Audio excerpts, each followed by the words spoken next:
A very good morning to all students. Once again, we are coming to introduce a new topic of class 12 business studies. You know very well in the last few videos we discussed a very important chapter of part B, that is a consumer protection. In the whole chapter you can see that we learn a lots of important topic related to the consumer protection, that is what is consumer protection, as well as what are the rights of the consumer, like a right to safety, right to be informed, right to be choose, right to be heard, right to be consumer education, and right to be seek redressal. As well as you can see that in the last few videos we already discussed the importance of consumer protection on the point of view of consumer as well as from the point of view of the business. Now in the last video we discussed the consumer responsibility. You know very well there are some rights given by the Consumer Protection Act to the every consumer, as well as there are various kind of responsibility of consumers, or in other case we can say that the various duties of a consumer. You know very well rights come with the responsibility to exercise right. यानी अगर मैं right को अगर आपको exercise करना है, right को use करना है, तो उसके पहले आपके पास जितनी रिस्पॉन्सिबिलिटीज़ हैं वो आप बियर करिए, क्योंकि because without responsibility you have do not have any kind of rights. अगर आपके पास आप अपनी रिस्पॉन्सिबिलिटी को अच्छे से बियर करते हैं तो आप अपने राइट्स को यूज़ कर सकते हैं. अगर आपने अपनी रिस्पॉन्सिबिलिटी बियर नहीं की है तो उसका मतलब अपने राइट्स के लिए भी आप फाइट नहीं कर सकते, आप अपने राइट को कह सकते हैं अचीव नहीं कर सकते. So that's why consumer rights के जानने के साथ साथ you have a proper knowledge about the consumer responsibilities. So what are the consumer responsibilities or the duties of the consumer? In the last video we already discussed the few responsibilities or duties of the consumer, like consumer must exercise his right. It means जब भी कोई consumer कोई product purchase करे तो during the purchasing of the product or enjoying the services, consumer must exercise his rights, like the right to safety, right to be informed, right to seek redressal, right to consumer education. Because consumer must aware about their own rights, this is a first responsibility of the consumer. यानी consumer को अपने rights की knowledge होनी चाहिए, ये उसकी सबसे बड़ी रिस्पॉन्सिबिलिटी है.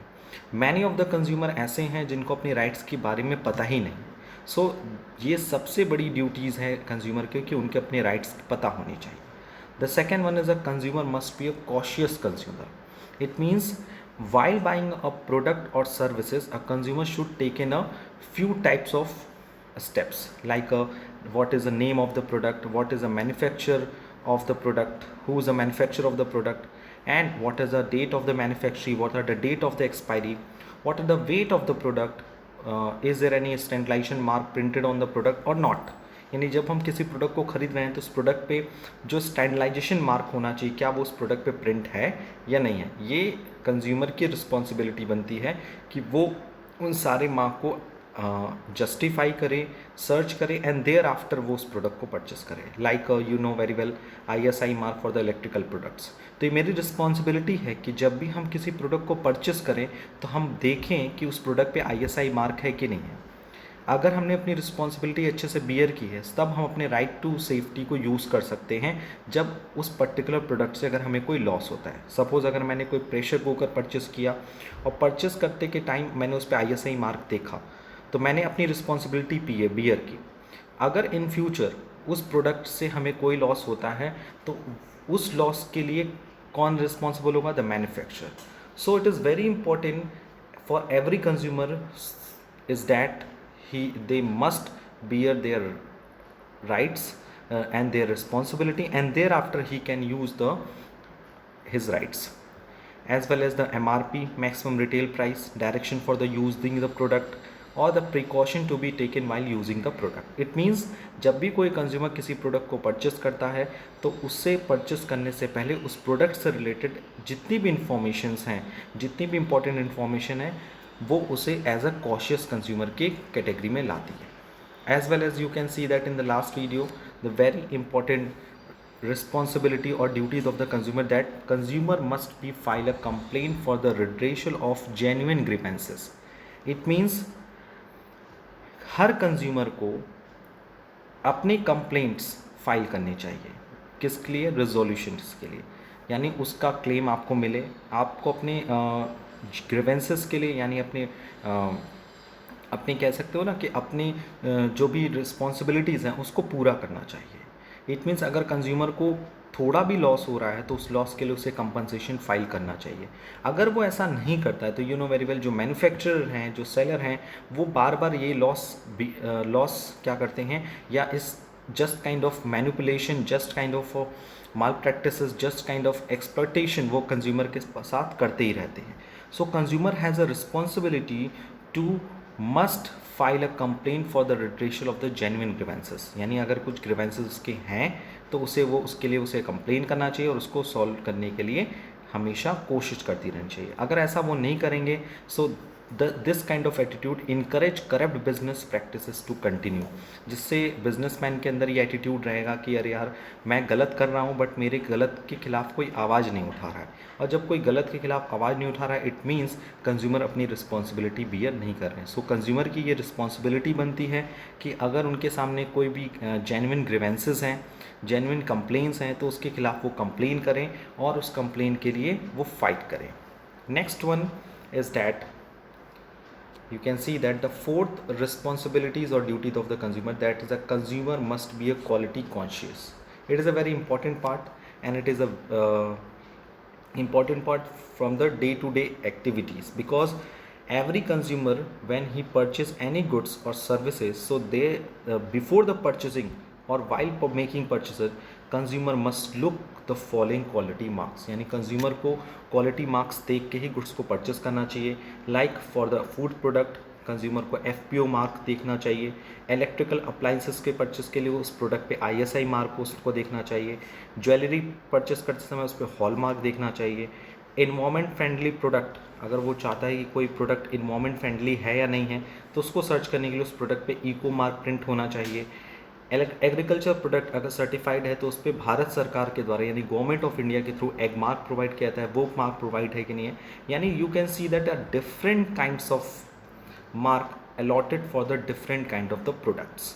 यानी गवर्नमेंट ने, ये कंज्यूमर प्रोटेक्शन एक्ट 1986 ने कंज्यूमर को क्वालिटी कॉन्शियस बनने के लिए मोटिवेट किया है, because it is a part of the consumer awareness, it is a part of the consumer protection. अगर कोई भी कंज्यूमर किसी भी प्रोडक्ट को खरीदते वक्त इन क्वालिटी मार्क्स को देखता है तो he is a very good consumer, because you know very well very important line, a विलिजियन consumer is an asset to the nation. It means अगर कोई कंज्यूमर क्वालिटी कॉन्शियस है, अगर कोई प्रोडक्ट अपनी रिस्पॉन्सिबिलिटीज़ को, कंज्यूमर अपनी रिस्पॉन्सिबिलिटी को बहुत अच्छे से बियर करता है तो वह नेशन के लिए एसेट्स है, क्योंकि वो एक फेयर कंपटीशन लाता है मार्केट में। इससे जो हमारे देश में जिस तरह का एडल्ट्रेशन चल रहा है, बहुत बड़ी प्रॉब्लम चली है, that is adulteration, that is a duplicacy of the product, वो काफ़ी हद तक कम होती है। नंबर 5 जो हम सबसे ज़्यादा इससे अफेक्टेड हैं, that is advertisement of an aggregate. एक एग्रीगेट का मतलब होता है कि it means consumer do not fully dependent on the advertisement. It means जब भी किसी कंज्यूमर को किसी प्रोडक्ट के क्वालिटी या क्वांटिटी या उसकी परफॉर्मेंस के ऊपर क्वेश्चन क्रिएट करना है, so he must be a believe on the actual thing of the product. It means you know very well seller different kinds of advertisement के थ्रू कंज्यूमर को क्या करना चाहते हैं, इनहेरेंट मोटिवेट करते हैं, अट्रैक्ट करते हैं। और हम कहीं ना कहीं एडवर्टाइजमेंट देखकर हम कहीं ना कहीं उनकी रियलिटी को बिना देखे हम उस प्रोडक्ट को परचेस करते हैं और यूज़ करते हैं। सो कहीं ना कहीं वो हमारे मेंटली या फिजिकली रूप में एडवर्स इफेक्ट डालते हैं। So it is a responsibility of the consumer to recognise the truth of the advertisement, यानी एडवर्टाइजमेंट में जो कहा गया है उस पर ध्यान दें। So you can see that there are basically 5 responsibility which already discussed in the last video. Now we will move to the 6th and very important responsibility of the consumer, that is do not forget to get receipt and guarantee card. ये and warranty card, you know very well, ये चीज़ों को लेकर काफ़ी पहले से awareness programme and various kind of advertisement government के through televisions पे, न्यूज़पेपर में टाइम टू टाइम प्रिंट होते हैं, टाइम टू टाइम प्ले कराए जाते हैं। बिकॉज इसका बेसिक मोटिव ये होता है कि एनी कंज्यूमर जो किसी गुड्स को परचेस कर रहा है तो उस गुड्स को परचेस करते समय उसकी प्रॉपर रिसिप्ट्स ले, उस प्रोडक्ट्स से अगर कोई गारंटी या वारंटी की स्कीम है तो उस गारंटी एंड वारंटी कार्ड को भी वो प्रॉपरली ले। ये सिर्फ सेलर की रिस्पॉन्सिबिलिटी नहीं है कि वो रिसिप्ट इशू करे, it is a responsibility of the purchaser, it means a consumer, कि वो भी किसी गुड्स को परचेज कर समय रिसिप्ट्स मांगे, because you know very well receipts ना होने से सेल्स रिकॉर्ड नहीं होती है, सेल्स रिकॉर्ड नहीं होती है तो you know very well different kinds of the seller could be hide from the paying taxes on the tax sales, you know very well. तो टैक्सेस भी टाइमली गवर्नमेंट तक नहीं पहुंच पाते, एक्चुअली वे में गवर्नमेंट के पास टैक्सेस नहीं पहुंचते, as well as guarantee and warranty card भी कहीं ना कहीं कंज्यूमर को सपोर्ट प्रोवाइड करते हैं, because you know very well जब हम किसी प्रोडक्ट को खरीदते हैं तो सेलर हमसे कहता है इस पर ये वारंटी ये गारंटी है, बट सम काइंड वो अपनी रिस्पॉन्सिबिलिटी से बचने के लिए कंज्यूमर को गारंटी या वारंटी कार्ड इशू नहीं करता। सो उसमें लॉस किसका है, इसमें एक्सप्लॉइट कौन हो रहा है, इसमें मिसगाइड कौन हो रहा है, consumer. So a consumer has a responsibility that he should he should get a receipt as well as the guarantee and warranty card while he making a purchase of any goods and services. So what is the sixth responsibility of the consumer responsibility? That is a one should always get a receipt or bill for the things purchased. In case a guarantee or warranty card is also offered by the seller, it should be also be taken. In case the goods purchased turn out to be inferior quality or some defect appear, the bothers the customer. These document will help get great help in setting all this kind of dispute with the seller. ये याद रखिएगा, अगर आपने कोई goods purchase किए और उस goods की आपके पास प्रॉपर रिसिप्ट्स नहीं है, या फिर उस गुड्स को लेकर आप कोई वारंटी कराना चाहते हैं या उस गुड्स से आप गारंटी की फैसिलिटी यूज़ करना चाहते हैं, तो आपके पास एक डॉक्यूमेंट का क्या होना चाहिए, प्रूफ होना चाहिए कि आपने ये गुड्स परचेस किया है, सर्टेन बंदे से परचेस किया है, सर्टेन सेलर से खरीदा है। सो it is a very important part of the consumer. What is a very important part of the Consumer Protection Act? That is, every consumer must be aware about their receipt of the goods as well as the guarantee and warranty of the goods, because these documents will be of great help in setting all kinds of dispute. Number 7 and very important, जो generally हम लोग basically इस responsibility को beer नहीं करते हैं, that is do not buy in hurry. The first important responsibility of the consumer is that they should not buy in hurry. यानी ये सबसे पहली और सबसे इम्पॉर्टेंट रिस्पॉन्सिबिलिटी होती है कंज्यूमर की, कि किसी गुड्स को ख़रीदने के लिए कंज्यूमर को जल्दीबाजी नहीं करनी चाहिए। जल्दीबाजी का मतलब ये होता है कि जब भी वो किसी गुड्स को परचेस करे या किसी प्रोडक्ट को परचेस करें तो पहले उस प्रोडक्ट के बारे में प्रॉपरली इंफॉर्मेशन ले लें, एज वेल एज उसके कॉम्पिटिटिव प्रोडक्ट के साथ उसकी कंपैरिजन कर लें, और आफ्टर डेट अगर वो सेटिस्फाइड हैं उस प्रोडक्ट से, दोनों में से किसी एक प्रोडक्ट से, तो फिर उसको परचेस करें। So is a very important and first responsibility of the consumer that do not buy in hurry. अगर आप किसी गुड्स को हरी में परचेस करेंगे, जल्दी जल्दी खरीदेंगे, दिस मीन्स आपने अपना राइट टू इन्फॉर्मेशन यूज़ नहीं किया, यानी आपने गुड्स का प्रॉपरली इन्फॉर्मेशन नहीं, आपने अपने राइट्स को यूज़ नहीं किया, पहली रिस्पॉन्सिबिलिटी कट गई। दूसरी ये है कि आपने क्वालिटी कॉन्शियस नहीं है, इट मीन्स आपने उस पर मार्क भी नहीं देखा होगा, एज वेल है आपने उस कॉशियस कंज्यूमर भी नहीं है क्योंकि आपने उससे इन्फॉर्मेशन भी नहीं ली। सो जल्दी जल्दी गुड्स परचेस करने पे कहीं ना कहीं आप कोई ना कोई रिस्पॉन्सिबिलिटी अपनी लेफ्ट कर जाते हैं। So it is very important to the every consumer. So किसी भी गुड्स को परचेस करने से पहले प्रॉपर टाइम दें उस प्रोडक्ट को खरीदने के लिए according to their utility of the product. Urgency के केस में अलग है, बट अगर आप नॉर्मल रूटीन में अगर आप गुड्स परचेस करें तो it is very important responsibility of every consumer that do not buy in her. So what is an it means the consumer should make an estimate of the things they want two by well in time, they should think about the things they want to buy along with their quantity required by them. They also be take in consideration the place from where to buy their things. So very important things, and it is a very practical responsibility of every consumer. Number 8, consumer must bring the discrepancy in the advertisement to the notice of sponsor of the advertisement. किसी भी consumer को किसी भी product को खरीदने से पहले उस प्रोडक्ट में दिए गए एडवर्टाइजमेंट की चीज़ों को ख़ास तौर से नोटिस करना चाहिए। अगर एडवर्टाइजमेंट में दी गई कोई भी बात अगर आपको अच्छी नहीं लगती या फिर वो रियलिटी नहीं होती तो उसके खिलाफ भी आपको कंप्लेन करना चाहिए। And number nine point is a very important part, that is a proof of purchase. The ninth responsibility of consumer is that a consumer must insist on cash memo. That is the proof of purchase. You know very well, cash memo purchase, cash memo is very important part of the consumer, because जब भी कोई consumer कोई goods purchase करे तो उसके बाद purchase का एक प्रूफ होना चाहिए, that is a cash memo. अगर क्रेडिट पे परचेस कर रहा है दैट इज़ अ इनवॉइस. हाँ, और उसके बाद अगर वो रिटर्न कर रहा है that is a debit note, and sales return होता है तो उसके लिए credit note. You know very well accounting term में क्या यूज़ होता है. सपोज अगर हमने कोई गुड्स परचेस किया ऑन कैश, तो every seller has a responsibility to issue the cash memo, as well as it is a very important responsibility of the consumer for demand of the cash memo. यानी वो product के साथ साथ उस product का cash memo भी demand करे. If there any defect, because क्यों इसकी इंपॉर्टेंट है, because of if there any defect in the goods और सर्विसेज परचेस्ड, अगर उसने उस गुड्स एंड सर्विस को परचेस करें उसमें कोई डिफेक्ट आता है, so the consumer must have the cash memo to make a complain. क्योंकि अगर उसके पास वो प्रूफ नहीं है तो वो कंप्लेन नहीं कर सकता. जैसे फॉर एग्जांपल मैं गया दुकान पे और मैंने एक प्रोडक्ट खरीद लिया और वो प्रोडक्ट एक्सपायर्ड प्रोडक्ट था. ओके, मैंने एट द टाइम मैं उस प्रोडक्ट को नहीं देखा, ये मैंने अपनी रिस्पॉन्सिबिलिटी बियर नहीं की, मैंने उसकी एक्सपायरी डेट चेक नहीं की. मैं घर आया, फिर मैंने उस प्रोडक्ट को उठा के देखा घर पे शांति से कि इस प्रोडक्ट की एक्सपायरी डेट निकल गई है. इट मीन्स वहाँ मैंने रिस्पॉन्सिबिलिटी बियर नहीं की. वहाँ मैंने क्या क्या रिस्पॉन्सिबिलिटी नहीं ली, वहाँ मैंने एक्सपायरी डेट नहीं चेक की, यानी मैंने कॉशियस कंज्यूमर नहीं था. नंबर 2, मैंने कैश मेमो भी नहीं लिया. अब मैं जब उस प्रोडक्ट को रिटर्न करने जाऊँगा उस सेलर के पास, तो वो मुझे रिफ्यूज़ कर सकता है, क्योंकि we do not have any proof that कि मैंने वो प्रोडक्ट उसकी ही शॉप से ख़रीदा है या किसी और की शॉप से ख़रीदा है. सो इट इज़ वेरी इंपॉर्टेंट. कुछ सेलर अच्छे होते हैं जो इन सारी चीज़ों पे फोकस करते हैं, but most of the seller उस चीज़ को रिफ्यूज़ कर देते हैं. So specially for the medicine it is a very important.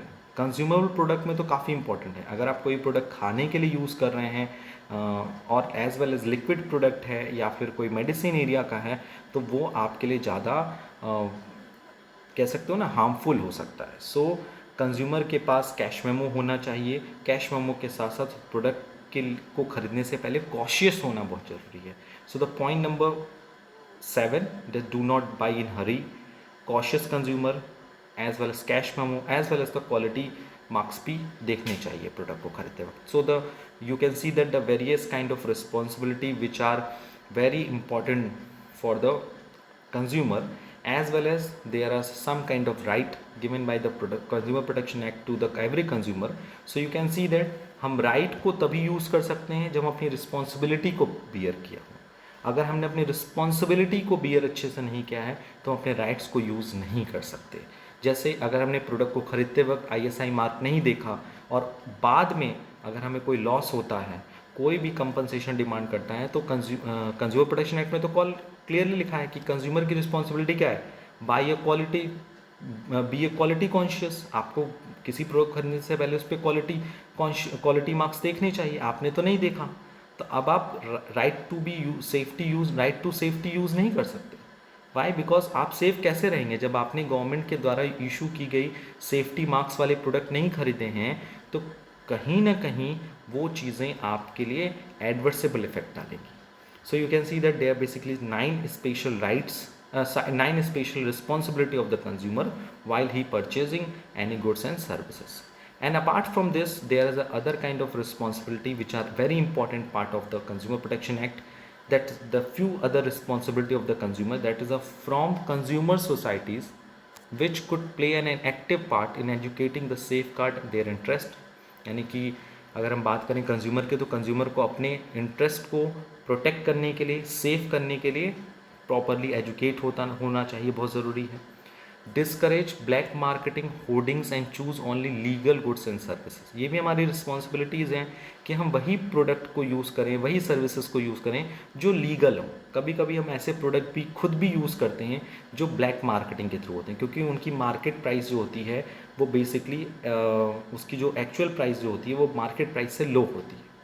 Black marketing means कोई ऐसी चीज़ जो मार्केट से छुपा कर आपको बेची जा रही है या जो ब्लैक में बेची जा रही है. ब्लैक मीन्स दो ही चीज़ों की ब्लैक होती है. एक या तो कोई प्रोडक्ट मार्केट के लिए बैन है, आप उसको चुपके से खरीद रहे हो, उसे ब्लैक मार्केटिंग कहते हैं इन द प्रोडक्ट सेंस में। या दूसरे केस में होता है कुछ प्रोडक्ट जो मार्केट में ऑलरेडी हैं लेकिन लोग उसकी चोरी के थ्रू टैक्सेस को सेव करने के लिए चोरी के थ्रू आपको बिना रिसिप्ट के, बिना मेमो के आपको वो प्रोडक्ट देते हैं। Specially for the cloth businesses, cloth businesses देख लो या फिर ड्रग्स के बिजनेस में देख लो, ब्लैक मार्केटिंग बहुत सारी होती है।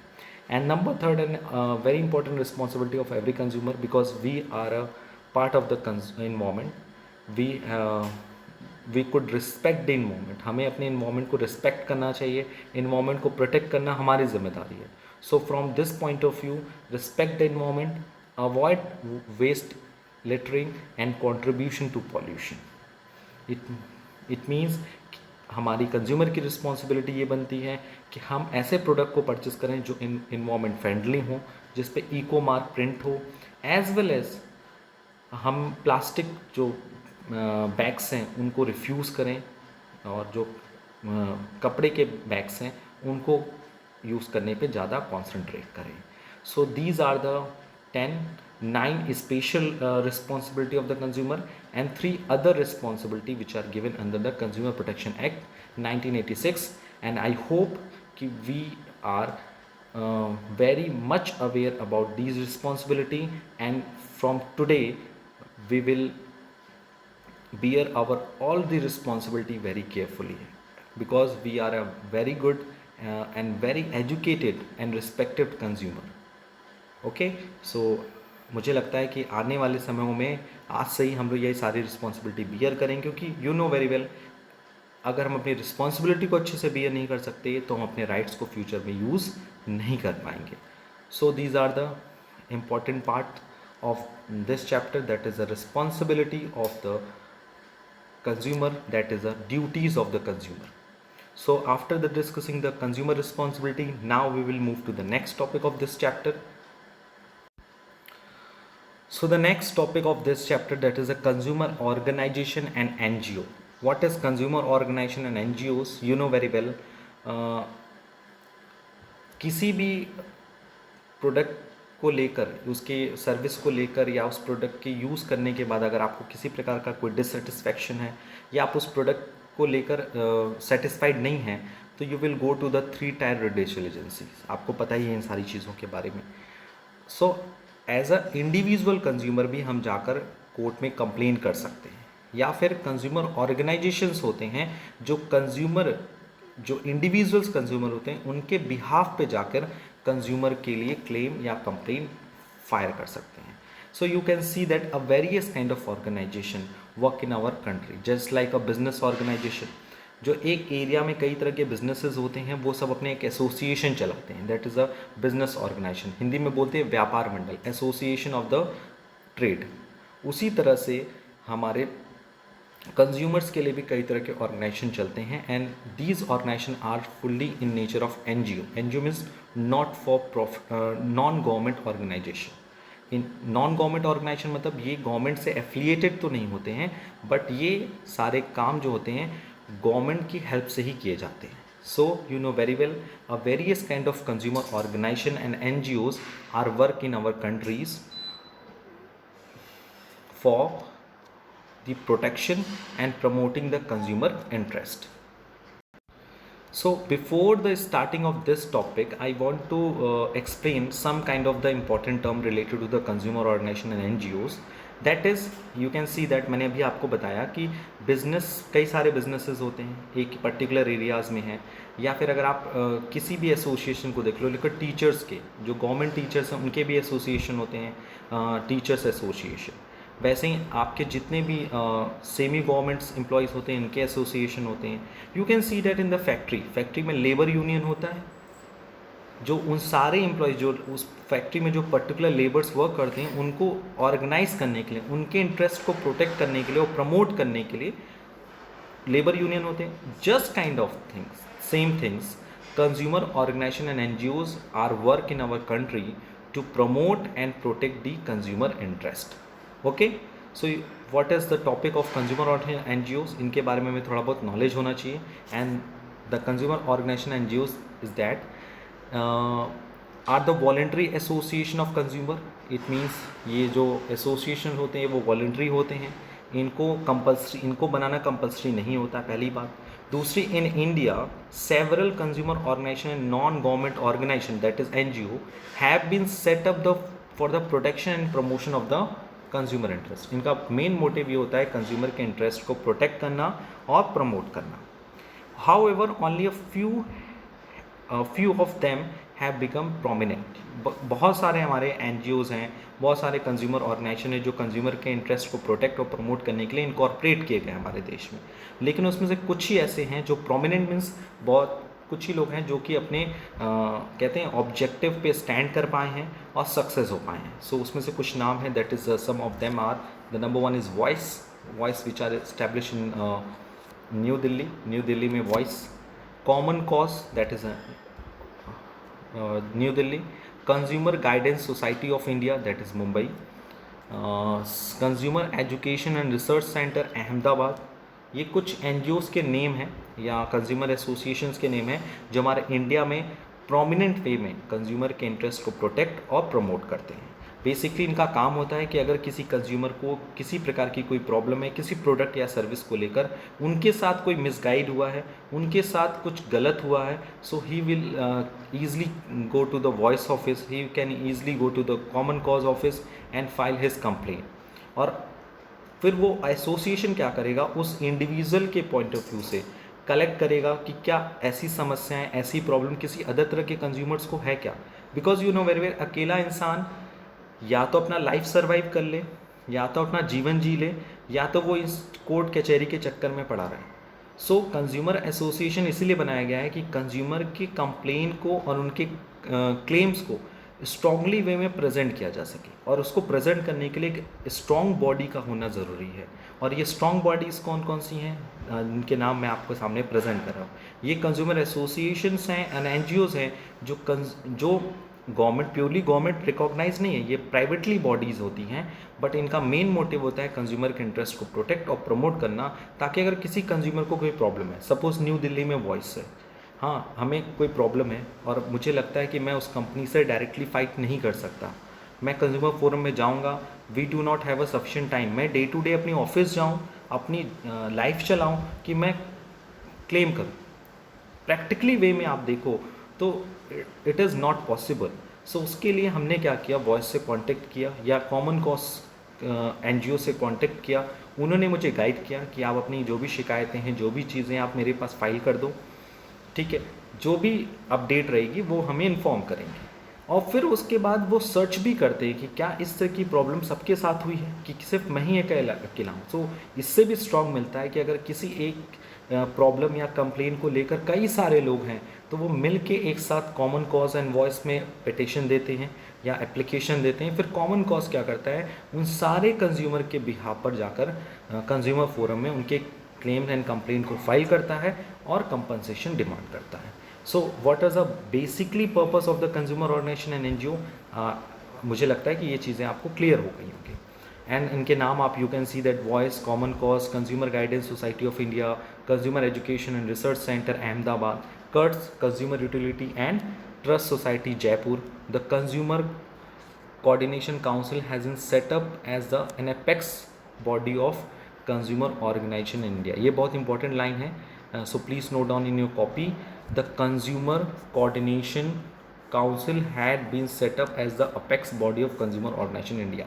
इंडिया में अपेक्स बॉडी मतलब टॉप लेवल, जैसे कंज्यूमर के ग्रीवेंसेस को सॉल्व करने के लिए सबसे अपेक्स बॉडी कौन सी होती है, दैट इज सेंट्रल कमीशन, जिसे सेंट्रल कमीशन मींस जिसे सेंट्रल गवर्नमेंट अपॉइंट करती है।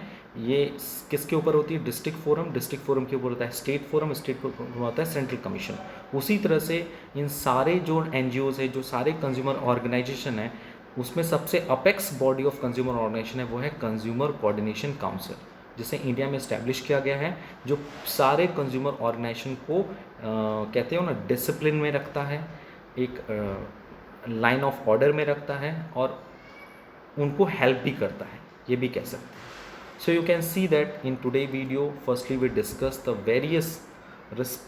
Various responsibilities of the consumer, and as a normal human being you can see that वो सारे रिस्पॉन्सिबिलिटी हम सबसे रिलेटेड है और उन्हें उन सारी रिस्पॉन्सिबिलिटीज़ को हमें बियर भी करना चाहिए। As well as we also studies in today's video that is a consumer organisation and NGOs. Consumer organization NGOs are those organizations which have been set up for the protection and promotion of the consumer interest, and there are various consumer organization NGOs like Voice, Common Cause, Consumer Guidance Society of India, Consumer Education and Research Center, which help to protect the interest of the consumer, as well as it also helps to aware the consumer. ये भी बात सही है कि ये consumer को educate करने में, अवेयर करने में भी काफ़ी हेल्प प्रोवाइड करते हैं। So I hope today we clear all the topic very easily. आज के लिए इतना ही। Thank you, thanks a lot.